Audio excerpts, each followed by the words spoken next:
இயேசு கிறிஸ்துவுக்குள் மிகவும் பிரியமான அன்பு சகோதர சகோதரிகளே, ஜீவனுள்ள தேவனுடைய பிள்ளைகளாய், மரித்து உயிர் தெழுந்த இயேசு கிறிஸ்துவுடன் சகோதர சகோதரிகளாய், தெரிந்து கொள்ளப்பட்ட இறைமக்களாய், கர்த்தராகிய இயேசு கிறிஸ்துவை ஆராதிக்கிற கிறிஸ்தவர்களே, தேவச்சனமே, நான் உங்கள் அனைவரையும் இந்த நாளின் இறை செய்திக்காக உங்களை மனமாற வாழ்த்தி வரவேற்கிறேன். இந்த நாளின் செய்திக்கு நேராக உங்களை அழைக்கிறேன். அருமையானவர்களே,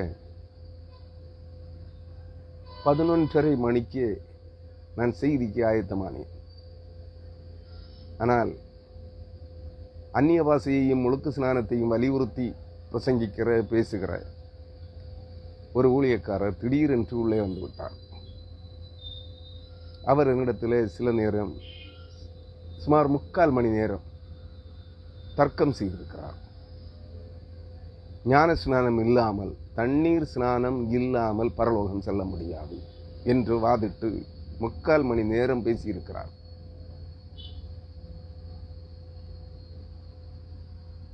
அவரோடு ஆனால் பொறுமையாக கேட்டிருக்கார் செய்திகளை. நான் என்னுடைய கருத்துக்களுக்கும் மதிப்பு கொடுத்து கேட்டிருக்கிறார், சென்றிருக்கிறார். அவரை அனுப்பி விடுவதற்கு 3/4 மணி நேரம் ஆயிற்று.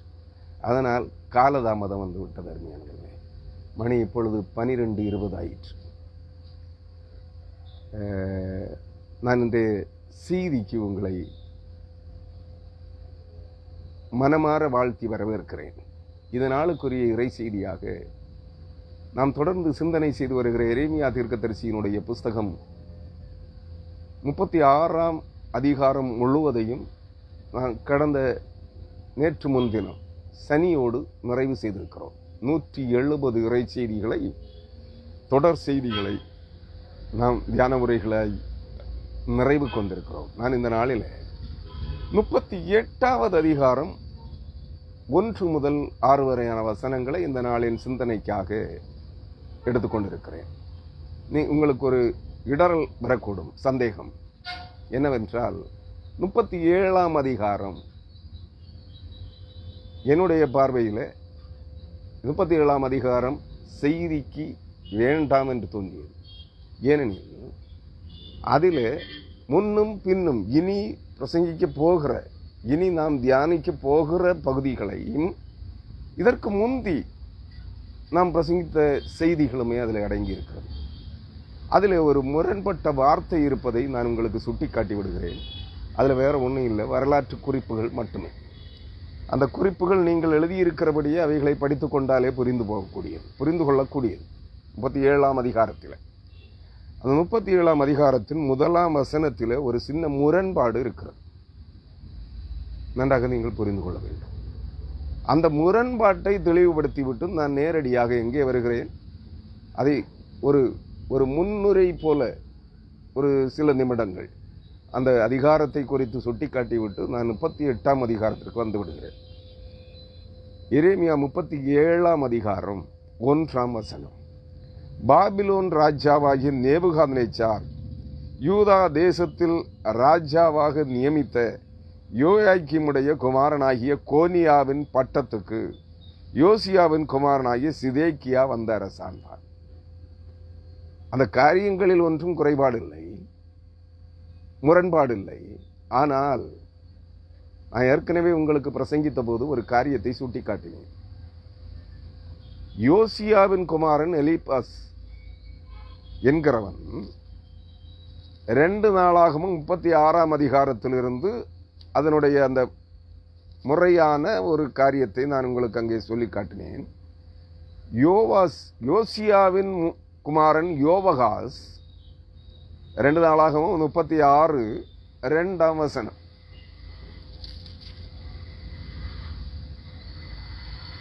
அந்த 2ஆம் வசனத்தில், அப்பொழுது 36ஆம் அதிகாரம் 1ஆம் வசனத்திலிருந்து வாசிக்கிறேன். அப்பொழுது ஜனங்கள் யோசியாவின் குமாரனாய் யோவகாசை அழைத்து அவனை எருசலேமிலே அவன் தகப்பன் ஸ்தானத்திலே ராஜாவாக்கினார்கள். 2ஆம் வசனம். யோவகாஸ் ராஜாவாகிற போது 23 வயதாயிருந்து 3 மாதம் எருசலேமில் அரசாண்டான். அவன் எருசலேமில் அரசாளாதபடிக்கு எகிப்தின் ராஜா அவனை தள்ளிவிட்டு தேசத்தின் மேல் 100 தாலந்து வெள்ளியும் 1 தாலந்து பொன்னுமான தண்டத்தை சுமத்தினான். அவனுடைய அண்ணனாகிய எலியாக்கீமை யூதாவின் மேலும் எருசலேமின் மேலும் ராஜாவாக்கி அவன் பெயரை யோயாக்கீம் என்று மாற்றினான். அவன் தம்பியாகிய யோவகாசை எகிப்தின் ராஜாவாகிய நேகோ எகிப்திற்கு கொண்டு போனான் என்று 2 நாளாகவும் 36ஆம் அதிகாரம் சுட்டி காட்டுகிறது. நான் இந்த வேத வசனத்தின் அடிப்படையில் அந்த யோயாக்கீமை அரசனாக்கினவன் எகிப்தின் ராஜாவாகிய பார்வோன் நேகோ என்பவன் என்று நான் உங்களுக்கு முற்பகுதிகளிலே எரேமியா தீர்க்கதரிசியின் புஸ்தகம் முந்தின அதிகாரங்களிலே செய்திகளை உங்களுக்கு விவரித்தேன். ஆனால் இந்த 37ஆம் அதிகாரத்திலே 1ஆம் வசனத்தின் முதல் பகுதியே ஒரு முரண்பட்ட கருத்தை சுட்டிக்காட்டு. என்ன?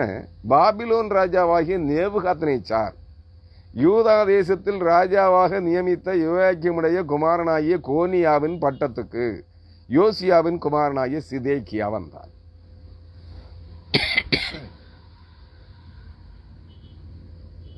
ஜனங்களால் யோசியாவின் ஸ்தானத்தில் அரசனாக்கப்பட்டவன் யோசியாவின் 2வது குமாரன் யோவகாஸ். பார்வோன் நேகோ என்கிற எகிப்தின் ராஜாவினால் அந்த இடத்திலே யோவகாசுக்கு பதிலாக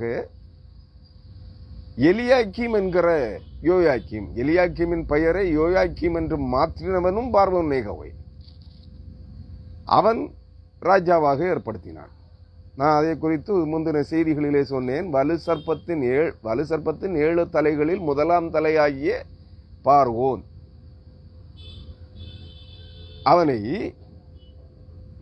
எலியாக்கீமின் பெயரை யோயாக்கீம் என்று மாற்றி யூதாவின் சிங்காசனத்திலே தாவீதின் சிங்காசனத்திலே ராஜாவாக அமர்த்தினான்.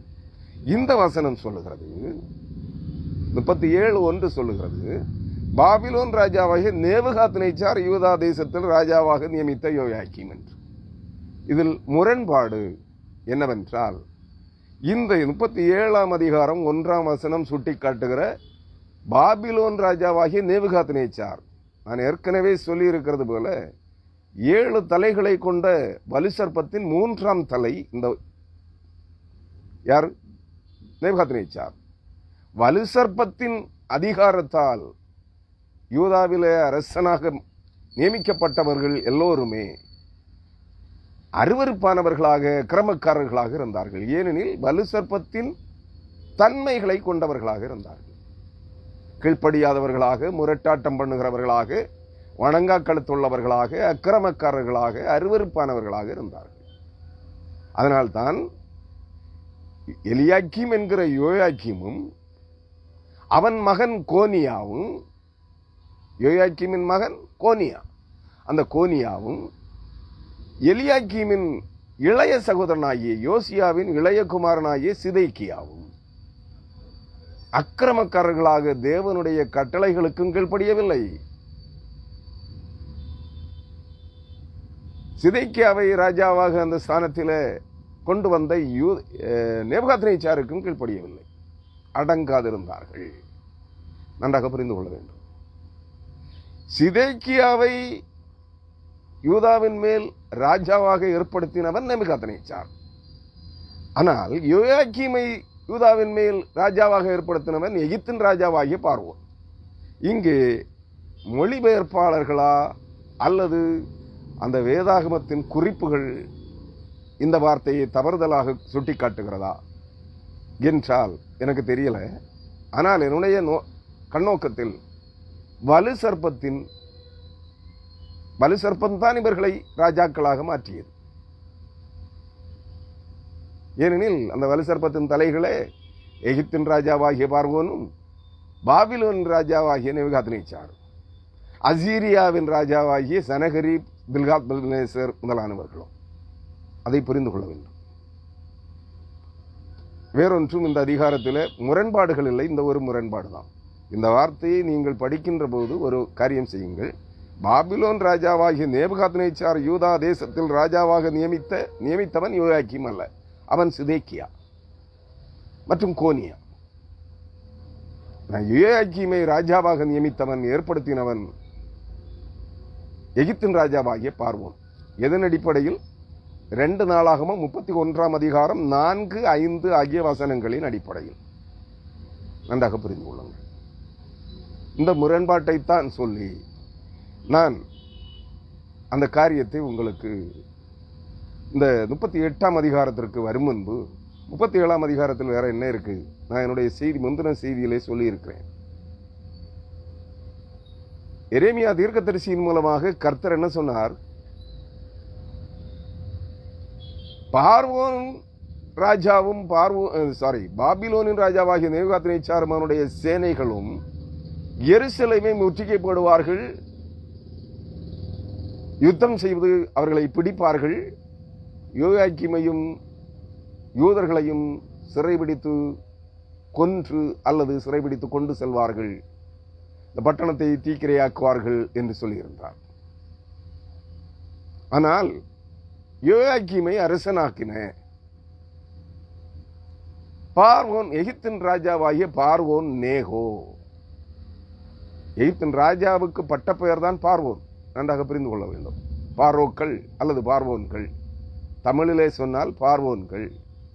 அந்த பார்வோன்கள் என்ன? எகிப்தின் ராஜாக்கள். ஆனால் அந்த காலத்தில் எகிப்திலே ராஜாவாக இருந்தான் நேகோ என்ற பெயர் கொண்டவன், அதான் பார்வோன் நேகோ. அவனும் அவனுடைய சேனைகளும் யோயாக்கீமுக்கு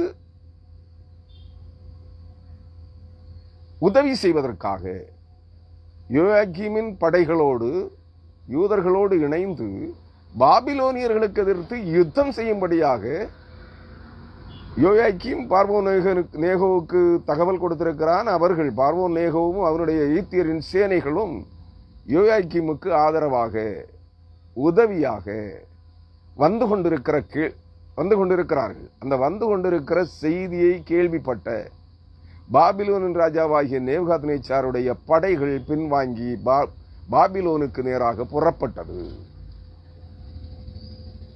ஆனால் கர்த்தர் என்ன சொல்லுகிறார் எரேமியாவினிடத்தில்? இல்லை, உங்களை விட்டு பார்வோனின் சேனையோ என்றால் எகிப்திலிருந்து புறப்பட்டது. எருசலேமை முற்றுகைப்பட்ட கல்தேயர் அவர்களுடைய செய்தியை கேட்டு எருசலேமை விட்டு நீங்கி போனார்கள். எரேமியா 37:5. எரேமியா 37:8 கர்த்தர் எரேமியாவின் மூலமாய் சொல்லுகிறார், கல்தேயரோ என்றால் திரும்பி வந்து இந்த நகரத்தைக்கு விரோதமாய் யுத்தம் பண்ணி அதை பிடித்து அக்கினியால் சுட்டரிப்பார்கள். கல்தேயர் நம்மை விட்டு நிச்சயமாய் போய்விடுவார்கள் என்று சொல்லி நீங்கள் மோசம் போகாதிருங்கள் என்று சொல்லி அவர்களை மோசம் போகாதிருங்கள், அவர்கள் போவதில்லை. உங்களுடைய யுத்தம் பண்ணுகிறத கல்தேயருடைய சேனையெல்லாம் நீங்கள் முறிய அடித்தாலும், மீந்தவர்கள் எல்லாரும் காயம்பட்டவர்களாக இருந்தாலும் அவர்கள் தங்கள் கூடாரங்களிலிருந்து எழும்பி இந்த நகரத்தை அக்கினியால் சுட்டரிப்பார்கள் என்று கர்த்தர் சொல்லுகிறார். அந்த செய்தி தான் இந்த அதிகாரம் முழுவதும் சொல்லப்பட்டிருக்கிறது. இதுல வேற ஒன்றும் இல்லை. அது வரலாற்று பதிவு. பார்வோனின் சேனைகள் வருகிறது என்று கேள்விப்பட்டு நேபுகாத்நேச்சாரின் சேனைகள் விலகி சென்றது.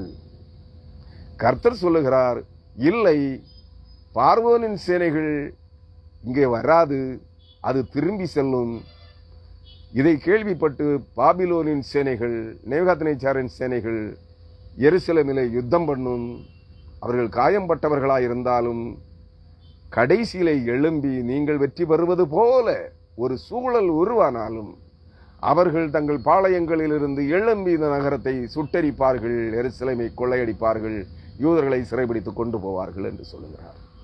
இந்த செய்தி தான் 37ஆம் அதிகாரம் முழுவதிலும் இருக்கிறது. ஆகவே நான் எங்கே வருகிறேன்? நேரடியாக 38ஆம் அதிகாரத்திற்கு வருகிறேன். அருமையானவர்களே, 38ஆம் அதிகாரத்தின் 1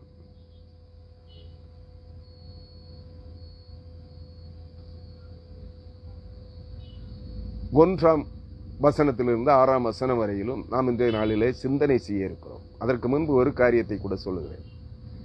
இந்த காரியங்கள் எல்லாம் சம்பவித்துக் கொண்டிருக்கிற போது யோயாக்கீம்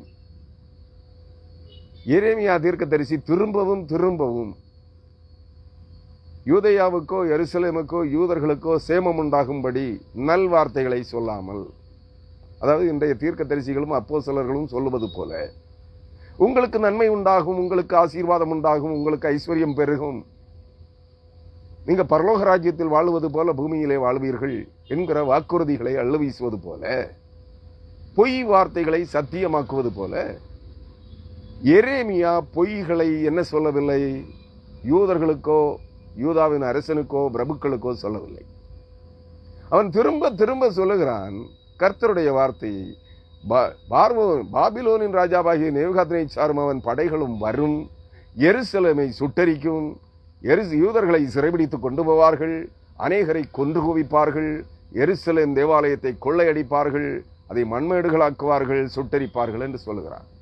மனுஷனும் மிருகமும் இல்லாமல் போகும்படி எருசலேம் யூதேயா சுட்டரிக்கப்படும், கவிழ்க்கப்படும், அழிக்கப்படும் என்று சொல்லுகிறார்.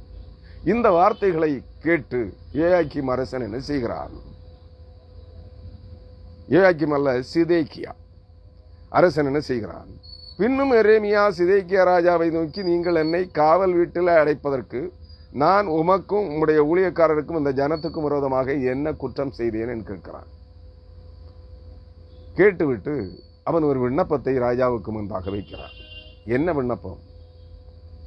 நீங்கள் யோனத்தான் உடைய வீட்டிலே என்னை காவலுக்கு அடைக்க வேண்டாம். இப்போதும் ராஜாவாகிய என் ஆண்டவனே, எனக்கு செவி கொடுத்து என் விண்ணப்பத்துக்கு தயவு செய்து என்னை சம்பிரதியாகிய யோனத்தானுடைய வீட்டிற்கு திரும்ப அனுப்ப வேண்டாம். அனுப்பினால் நான் அங்கே செத்து போவேன் என்றான். மறைமுகமாக சொல்லுகிறான், யோனத்தான் என்னை கொன்று போடுவான், அதனாலே யோனத்தானுடைய வீட்டிலே என்னை காவலில் வைக்க சிறைப்படுத்த கொண்டு செல்ல வேண்டாம், அனுப்ப வேண்டாம் என்கிறார். அப்பொழுது எரேமியாவை காவற் சாலையின் முற்றத்திலே காக்கவும், நகரத்திலே அப்பம் இருக்க மட்டும் அப்பம் சூடுகிறவர்களின் வீதியிலே தினம் ஒரு அப்பத்தை அவனுக்கு வாங்கி கொடுக்கவும் கட்டளையிட்டான். அப்படியே எரேமியா காவற் சாலையின் முற்றத்திலே இருந்தான் என்று சொல்லப்படுகிறது. இந்த செய்திகள் எல்லாம் நாம் முன்பே படித்தோம். தினம் ஒரு அப்பம் சுடுகிறவர்களிடத்தில் வாங்கி அவனுக்கு காவற் சாலை, யூத சிதேக்கியா அரசனின் அரண்மனை முற்றத்து காவல் சாலையிலே அடைக்கப்பட்டிருந்த எரேமியாவுக்கு கொடுக்கப்படுகிறது.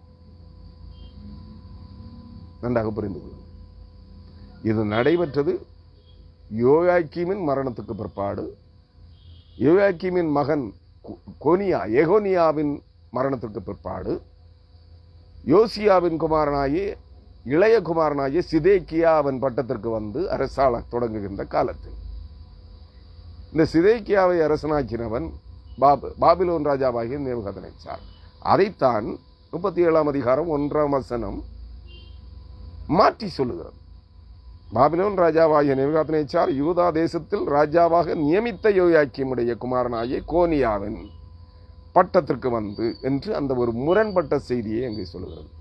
அப்பொழுது 3வது பாபிலோன் கல்தேயருடைய சேனை எருசலேமை முற்றுகை போட்டு பிடிப்பதற்கு வந்திருக்கிற 3வது படையெடுப்பு. அந்த 3வது படையெடுப்பின் காலத்திலே வேறொரு சம்பவம் நிகழ்கிறது. நீங்கள் அனைவரும் அறிந்திருக்கிற ஒரு காரியம். அந்த காரியத்தை 38ஆம் அதிகாரத்திலிருந்து நான் உங்களுக்கு விவரிக்க இருக்கிறேன். அந்த பகுதிகளை வாசிக்கிறேன். இந்த நகரத்திலே உங்கள் வேதாகமங்களை எடுத்துக்கொள்ளுங்கள். எரேமியா 38ஆம் அதிகாரம் 1 முதல் 6 வரையான வசனங்கள். இந்த நகரத்திலே தரித்திருக்கிறவன் பட்டயத்தாலும் பஞ்சத்தாலும் கொள்ளை நோயாலும் சாவான். கல்தேயரிடத்திற்கு புறப்பட்டு போகிறவனோ உயிரோடு இருப்பான். அவனுடைய பிராணன் அவனுக்கு கிடைத்த கொள்ளை உடைமையைப் போல் இருக்கும். அவன் பிழைப்பான் என்பதை கர்த்தர் உரைக்கிறார் என்றும், இந்த நகரம் பாபிலோன் ராஜாவினுடைய இராணுவத்தின் கையில் நிச்சயமாக ஒப்புக் கொடுக்கப்படும், அவன் அதை பிடிப்பான் என்பதை கர்த்தர் உரைக்கிறார் என்றும், எரேமியா எல்லா ஜனத்தோடும் சொல்லிக் கொண்டிருந்த வார்த்தைகளை மாத்தானின் குமாரனாகிய செப்பத்தியாவும், பஸ்கூரின் குமாரனாகிய கெதலியாவும், செலேமியாவின் குமாரனாகிய யூகாலும், மல்கியாவின் குமாரனாகிய பஸ்கூரும் கேட்டார்கள். அப்பொழுது பிரபுக்கள் ராஜாவை நோக்கி, இந்த மனுஷன் கொல்லப்பட உத்தரவாக வேண்டும். அது ஏனென்றால் இந்த நகரத்தில் மீதியாயிருக்கிற யுத்த மனுஷரிடத்திலும் மற்றுமுள்ள சகல ஜனங்களிடத்திலும் இவன் இப்படிப்பட்ட வார்த்தைகளை சொல்லுகிறதினாலே அவர்களுடைய கைகளை தளர்ந்து போக பண்ணுகிறான். இவன் இந்த ஜனத்தின் சேமத்தை தேடாமல் அவர்கள் கேட்டையே தேடுகிறான் என்றார்கள். அப்பொழுது சிதேக்கியா ராஜா, இதோ அவன் உங்கள் கைகளில் இருக்கிறான், உங்களுக்கு விரோதமாய் ராஜா ஒன்றும் செய்யக்கூடாது என்றான். அப்பொழுது அவர்கள் எரேமியாவை பிடித்து அவனை காவற் சாலையின் முற்றத்தில் இருந்த அம்மலேகின் குமாரனாகிய மல்கியாவினுடைய துறவிலே போட்டார்கள். எரேமியாவை கயிறுகளினால் அதிலே இறக்கிவிட்டார்கள். அந்த துறவிலே தண்ணீர் இல்லாமல் உளையாயிருந்தது. அந்த உளையிலே எரேமியா அமிழ்ந்தினான். அருமையானவர்களே, இதுதான் நிகழ்ந்தது. இதை குறித்த காரியங்கள் அந்த முந்தின வரலாற்று பதிவுகள் 37ஆம் அதிகாரத்தில் இருக்கிறது. அது நமக்கு தியானத்திற்காக தேவையில்லை என்று சொல்லி நான் அவைகளை விட்டு விலகி 38ஆம் அதிகாரத்திற்கு வந்திருக்கிறேன். அருமையானவர்களே, இன்றைய நாளின் செய்தியாக 171வது தொடர் செய்தியாக இந்த எரேமியா 38ஆம் அதிகாரம் 1 முதல் 6 வரையான வசனங்களை நான் உங்களோடு பகிர்ந்து கொள்ள விரும்புகிறேன். இன்றைய செய்தியினுடைய தலையங்கமாக எரேமியாவை தண்ணீர் இல்லாத குழியிலே தூக்கி போட்டார்கள் என்கிற தலையங்கத்தை வைத்திருக்கிறேன். எரேமியாவை தண்ணீர் இல்லாத துறவிலே தூக்கி போட்டார்கள் என்ற தலையங்கத்தின் வழியாக நான் இந்த நாளுக்குரிய இறை செய்தியை உங்களோடு பகிர்ந்து கொள்ள விரும்புகிறேன். அருமையானவர்களை, ஒரு நிமிடம் தலை வணங்கி நாம் தேவனுடைய சமூகத்தில் நம்மை தாழ்த்தி ஜெபிப்போம். ஜெபம். கிருபையும் இரக்கமும் நிறைந்த எங்கள் அன்பின் பரலோக தந்தையாம் கடவுளே, இந்த நாளிலும் பரலோக தகப்பனே, நாங்கள் உம்முடைய நாமத்தினாலே உம்முடைய திருக்குமாரனும் எங்கள் ஆண்டவரும் இரட்சகரும் மீட்பருமாயிருக்கிற புது உடன்படிக்கையின் மத்தியஸ்தராகிய இயேசு கிறிஸ்துவின் பெயராலும் அவருடைய தூய ஆவியின் நிறைவாலும் நாங்கள் உம்முடைய வார்த்தைகளை தியானிக்கும்படியாக எங்களை ஆயத்தப்படுத்துகிறோம். தூய ஆவியானவர் தாமே எங்களோடு இந்த வார்த்தைகளின் மூலமாய் இடைபடும்படியாய் இந்த வார்த்தைகளுக்கான வேதாகம சத்தியங்களை, ரகசியங்களை எங்களுக்கு உணர்த்தும்படியாய் நாங்கள் சமூகத்தில் மன்றாடுகிறோம். எங்களிலே ஒன்றுமில்லை ஆண்டவரே, நீர் எங்களுக்கு எவைகளை இந்த வார்த்தைகளின் மூலமாய் கற்பிக்க விரும்புகிறீரோ அவைகளை எங்களுக்கு கற்றுத்தாரும். இந்த வார்த்தைகளை தியானிக்கிற நானும், என்னோடு இந்த செய்திகளை கவனிக்கிற கேட்கிற அனைவரும் தூய ஆவியானவராலே நடத்தப்படுவதற்கு எதுவாக தந்திரமான கட்டுக்கதைகளுக்கும் சூழ்ச்சி மிக்க நயவஞ்சகமான வசனிப்புகளுக்கும் எங்களை நீர் தப்புவிக்கும்படியாய் சமூகத்தில் மன்றாடுகிறோம். இது சத்தியமா, அது சத்தியமா, இது உண்மையா, அது உண்மையா என்று குழம்ப செய்கிற தந்திரமான நூதனமான வார்த்தைகளை கொண்டு இன்றைய தீர்க்கதரிசிகளும் அப்போஸ்தலர்களும் ஊழியர்களும் இயேசு கிறிஸ்துவின் நாமத்திலே சத்தியத்தை பிரசங்கிப்பது போல சில வார்த்தைகளை பயன்படுத்துகிறதை நாங்கள் நிதானமாய் அறிந்து உணர்ந்து இது சத்தியத்திற்கு அப்பாற்பட்டது என்பதை அறிந்து உணர்ந்து நாங்கள் மனம் திரும்ப அந்த புரட்டு உபதேசங்களை நயவஞ்சகமான ஏற்றுக்கொள்வதற்கு 100க்கு 100 தகுந்தது போல வஞ்சகமாய் நுழைக்கப்படுகிற நூதனமான உபதேசங்களை, நூதனமான பொய்களை சத்தியங்களாக மாற்றிக்கொண்டிருக்கிற இன்றைய உபதேசங்களை நாங்கள் கை கொள்ளாதபடி அவைகளுக்கு விலகத்தக்கதாக தூய ஆவியானவர் எங்களுக்கு இரக்கம் பாராட்டும்படியாய் எங்களுக்கு ஆவிகளை பகுத்தறிகிற ஞான வரத்தையும் வேதாகம சத்தியங்களின் உண்மைகளை, ரகசியங்களை, ஆழமான சத்தியங்களை கற்றுக்கொள்ளவும் சத்திய ஆவியானவர் தாமே எங்களுக்கு கிருபை செய்யும்படியாய் எங்கள் ஆண்டவரும் இரட்சகருமாய் இருக்கிற இயேசு கிறிஸ்துவின் வழியாக ஜெபிக்கிறோம். எங்களை தற்காத்துக் கொள்ளும். எந்த உபதேசங்களுக்கும் நாங்கள் இது சத்தியமாயிருக்கிறது, இது உண்மை என்று இந்த நூதனமான செய்திகளை பின்பற்றி ஓடாதபடிக்கு எங்கள் விசுவாசத்தின் அடிகளை கண்மலையாம் இயேசு கிறிஸ்துவின் மேல் ஊன்ற கட்டும்படியாக முது சமூகத்தில் மன்றாடுகிறோம். முது கரங்களில் எங்களை தருகிறோம். எங்களோடு பேசுகின்ற வார்த்தைகள் எங்கள் ஆவிக்குரிய வாழ்வுக்கு, விசுவாச வாழ்வுக்கு பிரயோஜனமாயிருக்க கிருபை செய்யும். இயேசு கிறிஸ்துவின் வழியாக ஜெபிக்கிறோம். ஜெபங்கள் உங்கள் ஜீவனுள்ள நல்ல பிதாவே, ஆமென். கிறிஸ்துவுக்குள் அருமையானவர்களே, இந்த நாளின் செய்திக்கு முன்பாக நான் உங்களோடு இயேசு கிறிஸ்துவின் சமாதானத்தை உங்களுக்கு உரித்தாக்கி, எந்த சூழ்நிலையிலும் நம்மை விட்டு விலகாமல் நிலை பெற்றிருந்து ஆறுதலையும் அரவணைப்பையும் தரத்தக்கதாய் கிறிஸ்துவின் சமாதானத்தின் ஆவி நம்மோடு நிலை பெற்றிருக்க, நம்மை வழிநடத்த, நம்மை ஆற்றி தேற்றி அரவணைத்து பாதுகாக்க அது வல்லமை உள்ளது. அவரை சார்ந்து நிற்போம், அவர் நம்மோடு இருப்பார் என்கிற வாக்குறுதியை உங்களுக்கு தந்து உரித்தாக்கி இந்த நாளின் செய்திக்கு நேராக கடந்து வருகிறேன்.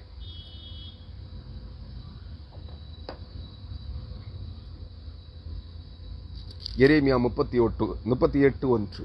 இந்த நகரத்திலே தரித்திருக்கிறவன், என்ன நகரத்திலே? எருசலேம் பட்டணத்திலே, சீயோன், யூதேயாவின் சீயோன் பட்டணத்திலே, எருசலேம் பட்டணத்திலே தரித்திருக்கிறவன் பட்டயத்தாலும் பஞ்சத்தாலும் கொள்ளை நோயாலும் சாவான் என்று சொல்லுகிறார். இதை நான் உங்களுக்கு விவரிக்க வேண்டியதில்லை. பட்டயம் என்றால் யுத்தம். பட்டயம் என்றால் இன்னும் ஒரு பெயர் இருக்கிறது, பெஸ்டிலன்ஸ் அல்லது கொள்ளை நோய். பட்டயம் என்று அதற்கும் ஒரு பெயர். அது தேவ தூதர்களால் வருவிக்கப்படுவது. கர்த்தர் தம்முடைய தூதர்களை அனுப்பி கொள்ளை நோயை வரச் செய்கிறார். அது பட்டயம். அவன் பட்டயத்தை தன் கையில் இருக்கிற வாளை உயர்த்தினாலே கொள்ளை நோய் புறப்படும். நன்றாக புரிந்து கொள்ளுங்கள். அல்லது வெட்டுக்கிளிகள், அதுவும் பட்டயம்தான். அது தூதர்களால் அனுப்பப்படுது. வேதாகமத்தின் படை ஏற்பாடுகளிலே, ராஜாக்களின் காலத்திலே, மற்ற பகுதிகளிலே நீங்கள் கண்டுகொள்ள முடியும். ஆனால் அந்த பட்டயம் இங்கே யுத்தமாக அந்நிய தேசத்து ஜனங்களாலும் அந்நிய தேசத்து ராஜாக்களாலும் அவர்களுடைய சேனைகளாலும் யுத்தம் கலக்கின்ற போது அங்கே பட்டயம் உண்மையிலேயே வாள், ஈட்டி முதலானவைகளால், அம்பிலிருந்து விடுபடுகிற வில், இவைகளால் அவர்கள் கொல்லப்படுகிறார்கள். அதான் இங்கே பட்டயம். இந்த இடத்துல யுத்தம். பட்டயம் என்றால் யுத்தம். பட்டயத்தாலும் பஞ்சத்தாலும் கொள்ளை நோயாலும் சாவான். எங்கே இருக்கிறவன்? எகிப்தின் ராஜாவினுடைய சேனைகளோடு கூட பாபிலோனுக்கு சிறையிருப்புக்கு செல்ல தயங்குகிறவன். எருசலேமிலேயே இது கர்த்தருடைய வாசஸ்தலம், கர்த்தருடைய வாசஸ்தலம் இருக்கிற எருசலேம் பட்டணம், பரிசுத்த நகரம் என்று சொல்லி நான் இங்கேயே தங்கியிருப்பேன் என்று சொல்லுகிறவன் சாவான். ஏனெனில் அந்த ஜனங்கள் கர்த்தருடைய வார்த்தைகளுக்கு கீழ்ப்படியவில்லை, கர்த்தருடைய சத்தத்திற்கு செவி கொடுக்கவில்லை, கர்த்தருடைய கட்டளைகளை கை கொள்ளவில்லை. நீங்கள் பாபிலோனுக்கு சிறையிருப்புக்கு செல்லுங்கள் என்கிறார். இவர்கள் நாங்கள் செல்ல மாட்டோம் என்கிறார்கள். அப்படிப்பட்டவர்கள் பட்டயத்தாலும் பஞ்சத்தாலும் கொள்ளை நோயாலும் சாவார்கள் என்று அங்கே வாக்களிக்கிறார். கல்தேயரிடத்திற்கு புறப்பட்டு போகிறவனோ உயிரோடு இருப்பான். கல்தேயரிடத்திற்கு புறப்பட்டு போகிறவன் உயிரோடு இருப்பான். அவனுடைய பிராணன் அவனுக்கு கிடைத்த கொள்ளை உடைமையை போல் இருக்கும். அவன் பிழைப்பான் என்பதை கர்த்தர் உரைக்கிறார் என்றும். மூன்றாவது படையெடுப்பு பாபிலோன் ராஜாவாகிய நேபுகாத்நேச்சாரும் அவனுடைய சேனைகளும் அவனை சார்ந்த அனைத்து ராஜ்யங்களின் சேனைகளும் படை வீரர்களும் எருசலேமுக்கு விரோதமாக யுத்தம் செய்கிறார்கள். அந்த யுத்தத்திலே அவனை சார்ந்து, பாபிலோன் ராஜாவாகிய நேபுகாத்நேச்சாரை சார்ந்து அல்லது கல்தேயரை சார்ந்து கல்தையா தேசத்திற்கு பாபிலோனுக்கு புறப்பட்டு போகிறவன் உயிரோடு இருப்பான். அது யாராக இருந்தாலும், அரசனாக இருந்தாலும் சரி, ஆண்டியாக இருந்தாலும் சரி, அவர்கள் உயிரோடு இருப்பார்கள். அவனுடைய பிராணன் அவனுக்கு கிடைத்த கொள்ளை உடைமையை போல் இருக்கும். பிராணன் என்பது ஜீவன். அந்த ஜீவன் அவனுக்கு கிடைத்த கொள்ளை உடைமையாயிருக்கும். அவன் பிழைப்பான் என்பதை கர்த்தர் உரைக்கிறார். கர்த்தர் சொல்லுகிறார். யார் சொல்லுகிறார்? கர்த்தர் சொல்லுகிறார் என்று எரேமியா சொல்லுகிறார். எங்கே? சிதேக்கியா அரசனுடைய அரசவை முற்றத்து, அரண்மனை முற்றத்து காவல் அறையிலே காவல் பண்ணப்பட்டிருக்கிற அந்த நிலையிலே அவன் சொல்லுகிறான். இந்த நகரம், 2வது வசனம், இந்த நகரம் பாபிலோன் ராஜாவினுடைய இராணுவத்தின் கையில் நிச்சயமாக ஒப்புக் கொடுக்கப்படும். அருமையானவர்களே, இதே வார்த்தைகளை திரும்ப திரும்ப அவன் சொல்லி கூறி அறிவித்துக் கொண்டிருந்தபடியினால்தான் எரேமியா சிறைச்சாலையிலே அடைக்கப்பட்டிருக்கிறான். அரண்மனை முற்றத்து சிறை அறையிலே, காவல் அறையிலே அடைக்கப்பட்டிருக்கிறான். அவன் காவல் அறைக்குள்ளே இருந்தும் திரும்ப திரும்ப அதே வார்த்தைகளை அவனை காண்கிற, அவனிடத்தில் வருகிற அனைத்து ஜனங்களையும் பார்த்து சொல்லிக் கொண்டிருக்கிறான். எல்லா பிரபுக்களையும் பார்த்து சொல்லிக் கொண்டிருக்கிறான்.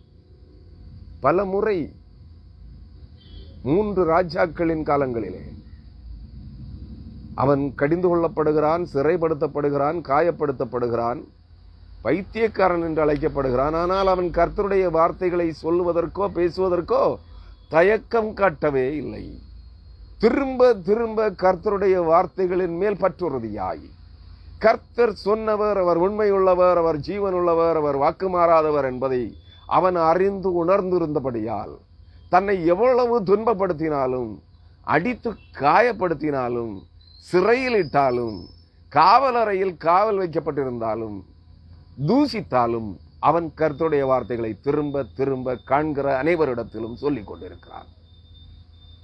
யோசித்து பாருங்கள்.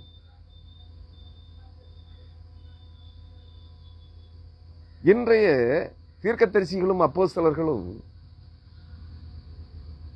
புரட்டு உபதேசக்காரர்களும் பிரபலமான பேராயர்களும் போதகர்களும் சத்துருக்கள் ஒரு முறை மிரட்டி விட்டாலே பயந்து அடங்கி பாதுகாப்புக்காக ஓடுகிறார்கள். அரசாங்கம் இவர்களுடைய காணிக்கை பணம், இவர்கள் கணக்கில் காட்டாமல் வைத்திருக்கிற பணத்தை ரைடு வந்துட்டாலே இவன் என்ன பண்றான்? அவன் காலில் விழுந்துடுறான்.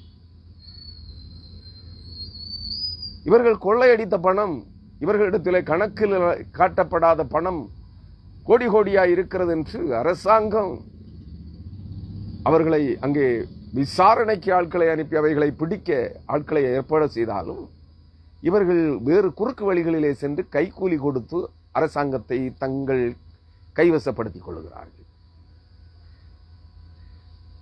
ஆளுகிறவர்களை, அதிகாரிகளை தன்வயப்படுத்த பிரயாசப்படுகிறார்கள். நயவஞ்சகமான வார்த்தைகளை கூறி அவர்களை தங்களை தப்பித்துக் கொள்வதற்கான வழிகளை தேடுகிறார்கள். ஆனால் அது மட்டுமல்ல, இவர்களுடைய முரண்பட்ட வாழ்க்கை முறை அநேகருக்கு இடரலாயிருக்கிறது, அநேக குடும்பங்களை நாசமாக்குகிறது, அநேக பெண்களை இழிவான பாதையில் இழுத்து செல்கிறது. இதை குறித்தெல்லாம் காவல் நிலையத்திற்கு, போலீசாருக்கு, அரசாங்கத்திற்கு கம்ப்ளைண்ட் கொடுத்தா இவர்கள் வேறு ஆட்களை வைத்து கம்ப்ளைண்ட் மனுதாரர்களை மிரட்டுகிறார்கள், அலைக்கழிக்கிறார்கள். நாங்கள் அப்படி எதுவும் செய்யவில்லை என்று சாதிப்பதற்கு பொய் சாட்சிகளை ஏற்படுத்துகிறார்கள். மீறி செல்வாக்கில்லாத ஊழியக்காரர்களானால் அழுகிறார்கள் மீடியாவிற்கு முன்பாக. நாங்கள் எந்த குற்றமும் செய்யவில்லை, இவர்கள் எங்கள் பேரிலே பொய்யாய் குற்றம் சுமத்துகிறார்கள் என்கிறார்கள்.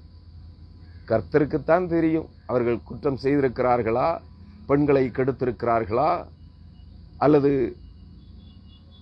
திருச்சபை விசுவாசிகள் என்ற பெயரிலே அவர்களை இவர்கள் மேய்ந்து கொண்டிருக்கிறார்களா என்பது கர்த்தருக்குத்தான் தெரியும், அவர்களுக்கும் தெரியும். சாட்சி சொல்றவனுக்கு தெரியாது, இவைகளுக்காக நீலி கண்ணீர் வடிக்கிற மற்ற ஜனங்களுக்கு தெரியாது. நான் அதை உறுதியாக சொல்லிக்கொள்ள விரும்புகிறேன். எனக்கு தெரியாது. நான் யாரையும் நியாயம் தீர்க்கவும் இல்லை, குற்றம் சுமத்தவும் இல்லை. தவறுகள் நடக்கிறது, அது இயற்கை, அது உண்மை. மாம்ச சரீரத்தில் மனிதன் இருக்கிற வரை அவன் தவறுவதும் இடறுவதும் தவறு செய்வதும் உண்மை.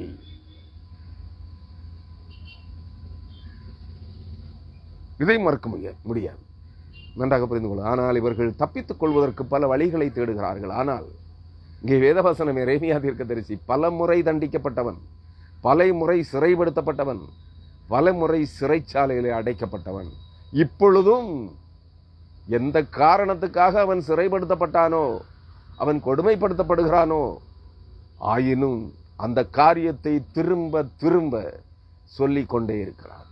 சில உண்மை குற்றவாளிகள் அல்ல, நேர்மையாளர்கள், உத்தமர்கள் குற்றவாளிகளாக தீர்க்கப்பட்டு சிறைச்சாலையிலே அடைக்கப்படுகின்ற போதும் திரும்ப திரும்ப சொல்லுவார்கள், எனக்கும் இந்த காரியத்திற்கும் எந்த சம்பந்தமும் இல்லை, நான் இதை கண்டதும் இல்லை, கேட்டதும் இல்லை, பேசியதும் இல்லை, ஆனாலும் என்னை நியாயம் தீர்த்திருக்கிறீர்கள், என்னை சிறைச்சாலையில் அடைத்திருக்கிறீர்கள் என்று கதறுவார்கள். அரசாங்கமோ, நீதிபதிகளோ,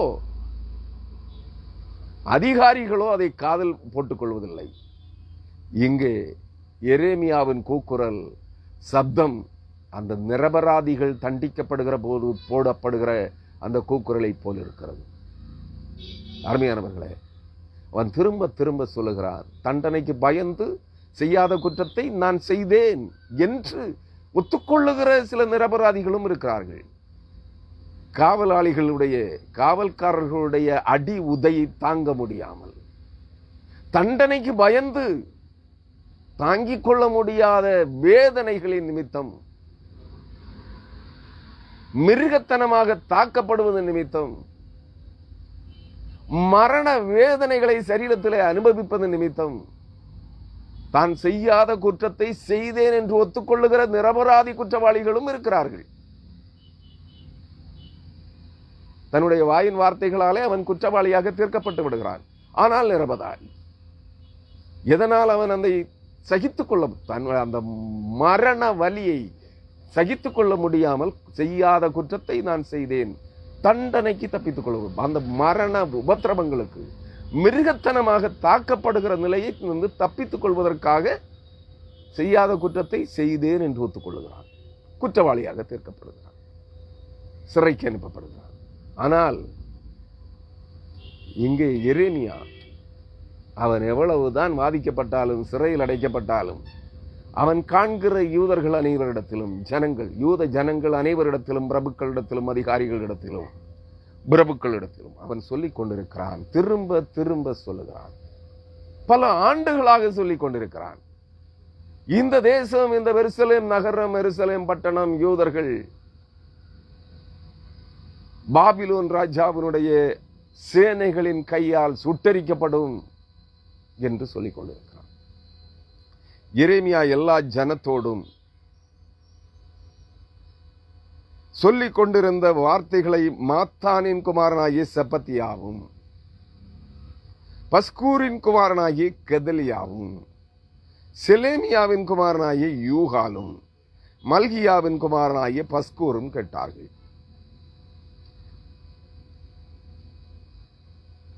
இவன் வருவோர் போவோர் அனைவரிடத்திலும், அங்கே கூடி நிற்போர் அனைவரிடத்திலும் எரேமியா இந்த வார்த்தைகளை திரும்ப திரும்ப கூறிக்கொண்டிருக்கிறான். எங்கிருந்து?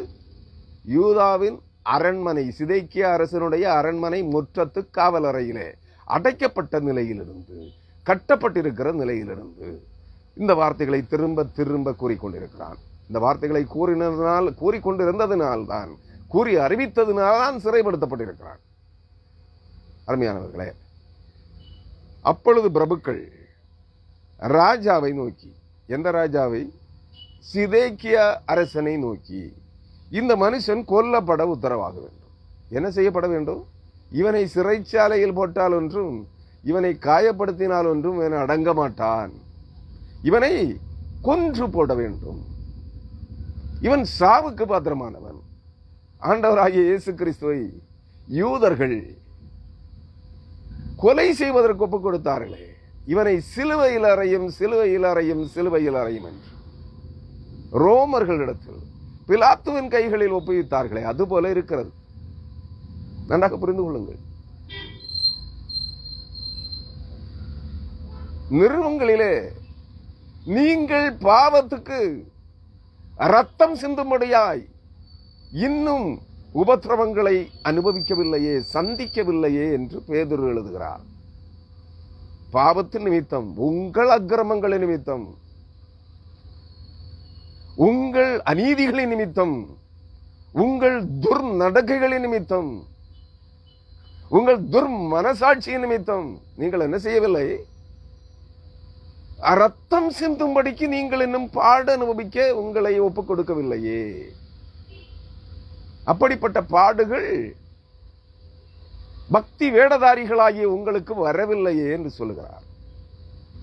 ஆனால் உங்கள் பாவங்களுக்காக, உங்கள் அக்கிரமங்களுக்காக, உங்கள் சாபங்களுக்காக பாவமில்லாத தேவாட்டுக்குட்டியாகிய இயேசு கிறிஸ்து பாடுபட்டார், காயப்பட்டார், நொறுக்கப்பட்டார், அடிக்கப்பட்டார், குத்தப்பட்டார், துப்பப்பட்டார், அவமானப்படுத்தப்பட்டார், கன்னத்தில் அறையப்பட்டார், சிலுவையில் அறையப்பட்டார், ரத்தம் சிந்தி மரித்தார்.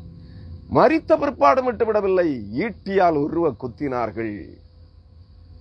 நீங்கள் உங்களில் யாரும், இன்றைய கிறிஸ்தவர்களில் யாரும் கிறிஸ்துவுக்காக, கிறிஸ்துவின் நிமித்தம், அவர் உங்கள் பாவங்களை மன்னித்தது நிமித்தம், அவர் உங்கள் ஆத்துமாக்களை மீட்டுக் கொண்டது நிமித்தம் இன்னும் ரத்தம் சிந்துதல் நிறைக்கு நீங்கள் கடந்து வரவில்லையே.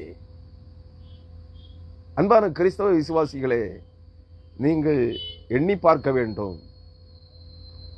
உங்கள் உபத்திரவங்களையே தாங்கிக் கொள்வதற்கு தயாராக இல்லை, கிறிஸ்துவின் சிலுவைக்கு பங்காளிகளாய் மாறுவதற்கு. அவர் சிலுவை சுமந்து விட்டார், பாடுபட்டு விட்டார், ரத்தம் சிந்தி விட்டார்.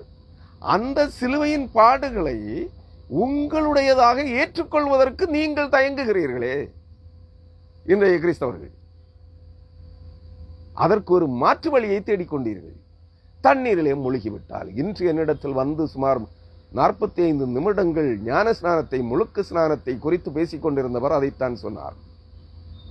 சிலுவை பாடுகளுக்கு விலகி,